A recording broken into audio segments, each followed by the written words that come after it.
Hello, everyone, and good afternoon to you. Isaac Pekyash here with Erie News Now. We're at the Erie News Now alert desk as we are getting ready to bring you a live report of President Joe Biden, who will be delivering remarks to the nation on COVID-19 and the vaccine program. In case you haven't been following the news today, it's already been a very busy day here in Erie County. County Executive Kathy Dahlkemper giving her first press briefing since the end of May, talking about schools and what they should be recommending for COVID protection during the fall, whether that's masks or whether that's vaccinations for kids 12 and older. We've also heard from the Erie International Airport today as TSA security has re-extended the mask mandate for airports and airplanes through the month of January. That was supposed to expire on September 13th.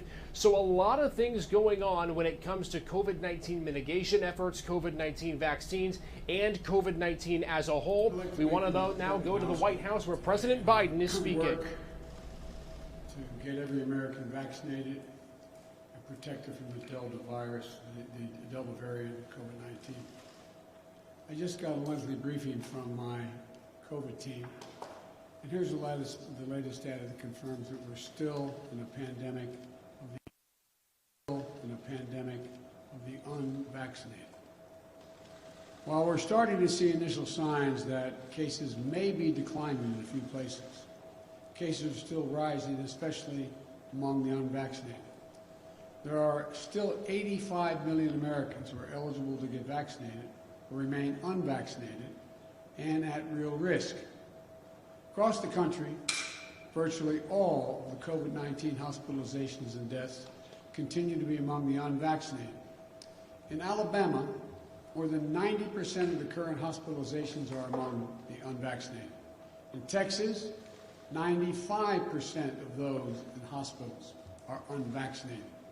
Right now, it's worse in states where overall vaccination rates are low. But let me be clear, even in states where the vaccination rate is high, the unvaccinated in those states are also at risk. And we're seeing cases rise as a result. Quite frankly, it's a tragedy. There are people who are dying and who will die who didn't have to. So please, if you haven't gotten vaccinated, do it now. Do it now. It can save your life, and it can save the lives of those you love. You know, and the good news is that more people are getting vaccinated. Overall, weekly new vaccinations are up more than 80% from where they were a month ago. While it can take up to 6 weeks to get fully protected after your first shot, this increased level of vaccination is going to provide results in the weeks ahead. Just remember, we have two key ways of protecting ourselves against COVID-19. One, safe, free, and effective vaccines. And two, masks. Vaccines are the best defense, but masks are extremely helpful as well. And for those who aren't eligible for the vaccine yet, children under the age of 12, masks are the best available protection for them and the adults around them. That's why we need to make sure children are wearing masks in school. Before I talk about the news related to vaccines, let me say a few words about masks and our children. Unfortunately, as we've seen throughout this pandemic, some politicians are trying to turn public safety measures, that is children wearing masks in school, into political disputes for their own political gain. Some are even trying to take power away from local educators by banning masks in school. They're setting a dangerous tone. For example, last week at a school board meeting in Tennessee, protesters threatened doctors and nurses who were testifying making the case for masking children in schools. The intimidation and the threats we're seeing across the country are wrong. They're unacceptable. I've said before, this isn't about politics. It's about keeping our children safe. It's about taking on the virus together, united. I've made it clear that I'll stand with those who are trying to do the right thing. Last week, I called school superintendents in Florida and Arizona to thank them for doing the right thing and requiring masks in their schools. One of them said, "We teach science, so we follow the science." The other said they have a guiding principle: students first.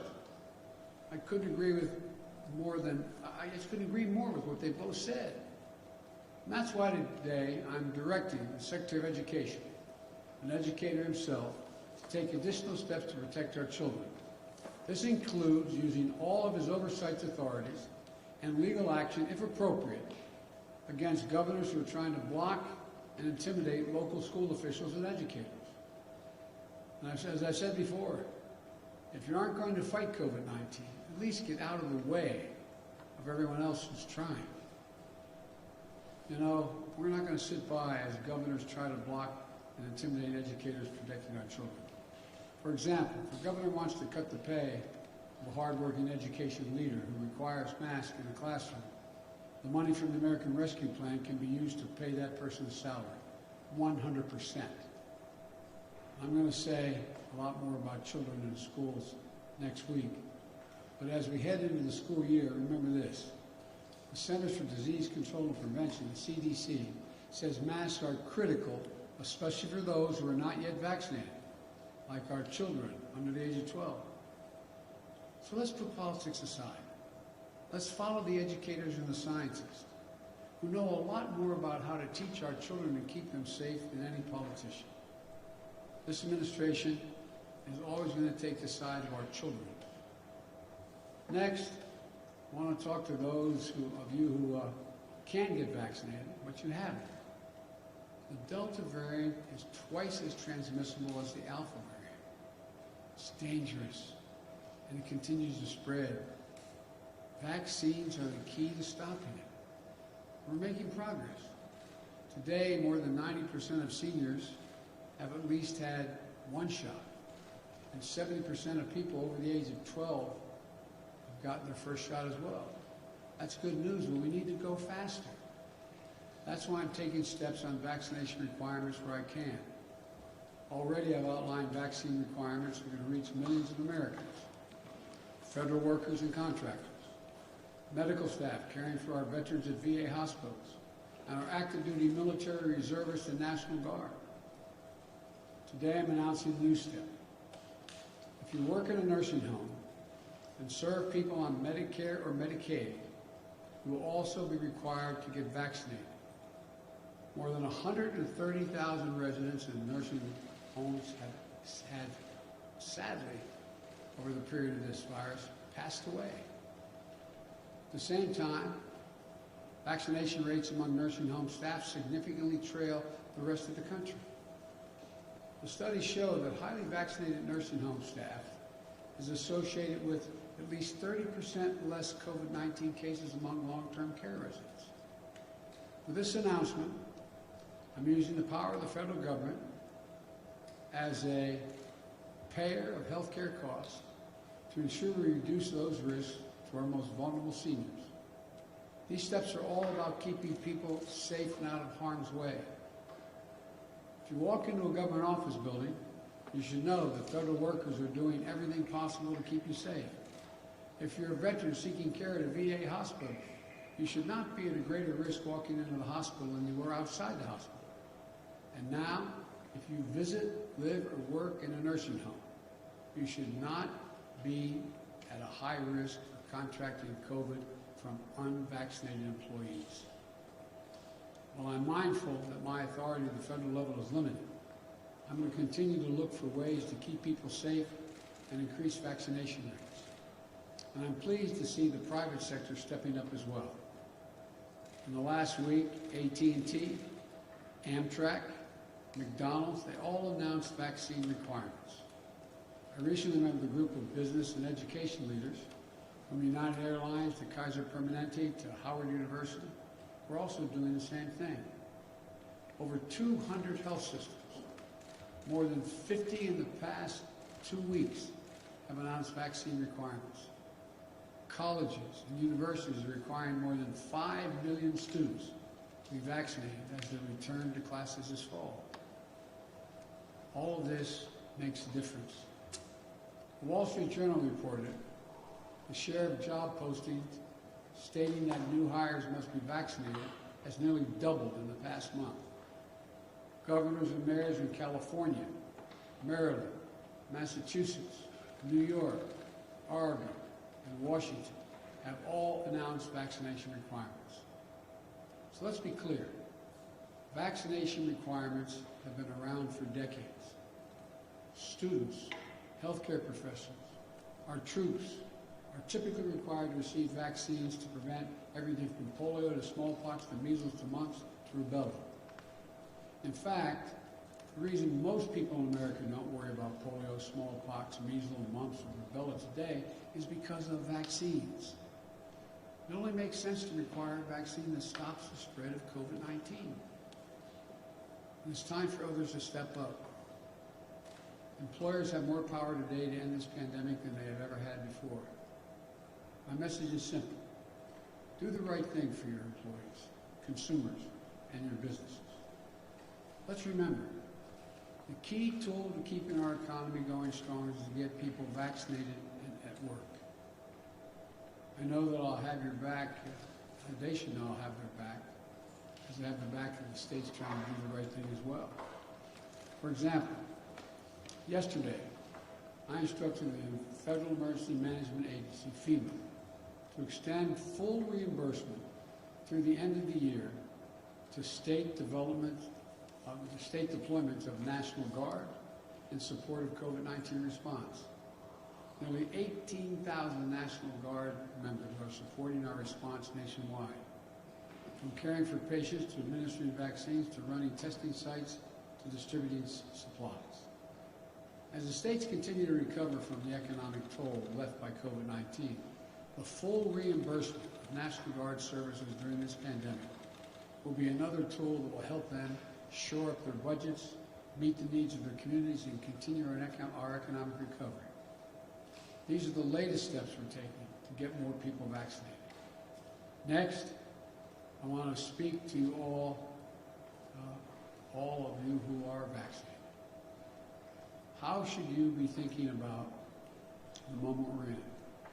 First, know that you're highly protected against severe illness and death from COVID-19. Only a small fraction of people going to the hospital today are those who have been vaccinated. And we have a responsibility to give them maximum amount of protection, all of you the maximum. Earlier today, our medical experts announced a plan for booster shots to every fully vaccinated American, adult American. You know, this will boost your immune response. It will increase your protection from COVID-19. It's the best way to protect ourselves from new variants that could arise. The plan is for every adult to get a booster shot 8 months after you've got your second shot. Pending approval from the Food and Drug Administration, the CDC's Committee of Outside Experts will be ready to start this booster program during the week of September 20, in which time anyone vaccinated on or before January 20 will be eligible to get a booster shot. So that means that if you got your second shot on February 15th, you're eligible to get your booster shot on October 15th. If you got your second shot on March 15th, go for your booster starting November 15th, and so on. Just remember, there's a simple rule. 8 months after your second shot, get a booster shot. These booster shots are free. We'll be able to get the booster shots in any one of approximately 80,000 vaccination locations nationwide. It will be easy. Just show your vaccination card and you'll get a booster. No other ID, no insurance, no state residency requirement. My administration has been planning for this possibility in this scenario for months. We purchased enough vaccine and vaccine supplies so that when your 8-month mark comes up, you'll be ready to get your vaccination free, a booster shot free, and we have it available. It will make you safer and for longer. And it will help us end the pandemic faster. Now, I know there's some world leaders who say America shouldn't get a third shot until other countries got their first shot. I disagree. We can take care of America and help the world at the same time. In June and July, America administered 50 million shots here in the United States. and we donated 100 million shots to other countries. That means that America has donated more vaccine to other countries than every other country in the world combined. During the coming months, fall and early winter, we expect to give out about 100,000 boosters, and the United States will donate more than 200 million additional doses to other countries. This will keep us on our way to meeting our pledge of more than 600 million vaccine donations, over $500 million. As I said before, we're going to be the arsenal of vaccines to beat this pandemic as we were the arsenal of democracy to win World War II. So let me conclude with this. The threat of the Delta virus remains real. But we are prepared. We have the tools. We can do this. For all those of you who are unvaccinated, please get vaccinated for yourself and for your loved ones, your neighborhood, for your community. And to the rest of America, this is no time to let our guard down. We just need to finish the job with science, with facts, and with confidence. And together, as the United States of America, we'll get this done. God bless you all, and may God protect our troops. Thank you.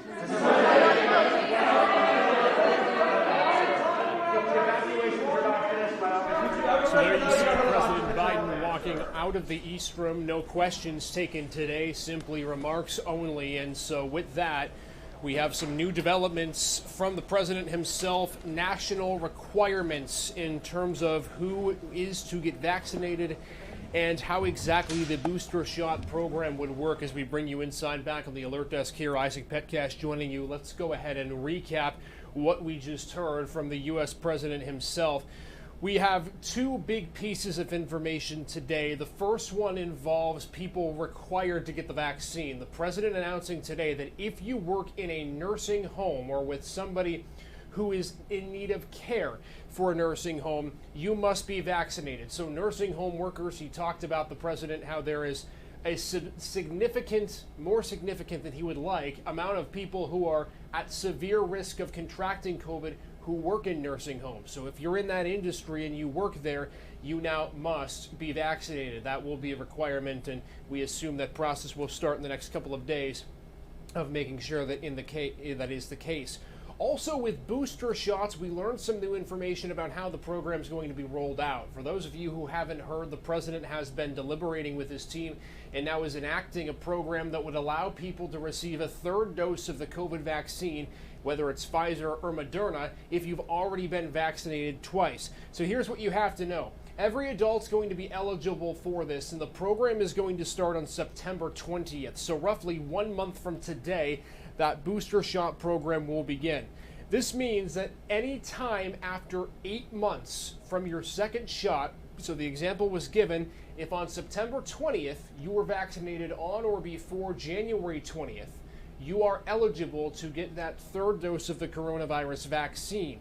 So again, take the date of your second shot, put 8 months on top of that, that is when you're able to get that third booster shot. And the president, of course, has received criticism from other world leaders about choosing a third dose for Americans over a first dose for people from other countries, but the president saying we can roll out this program and help other countries at the same time. Other notes as well, he spoke directly to people who were not vaccinated, saying this is a pandemic of the unvaccinated. We have 85 million people who still need to get their first dose. And he talked a little bit about schools as well, although he didn't go into great detail, talking about the fact that it's necessary for people over the age of 12 to be vaccinated. And if you're under the age of 12, if you're school-age children, the recommendation, the strong recommendation, I should say, is wearing masks. So we're going to break this all down tonight on Erie News Now, starting at 5 o'clock as we hear from the president. We also heard from the county executive what she had to say on masks and school and the fall as we get ready to move back to the indoors with Erie weather starting to cool down in the next couple of weeks. So a lot more tonight starting at 5 on Erie News Now. We'll have the report for you then. Till that time,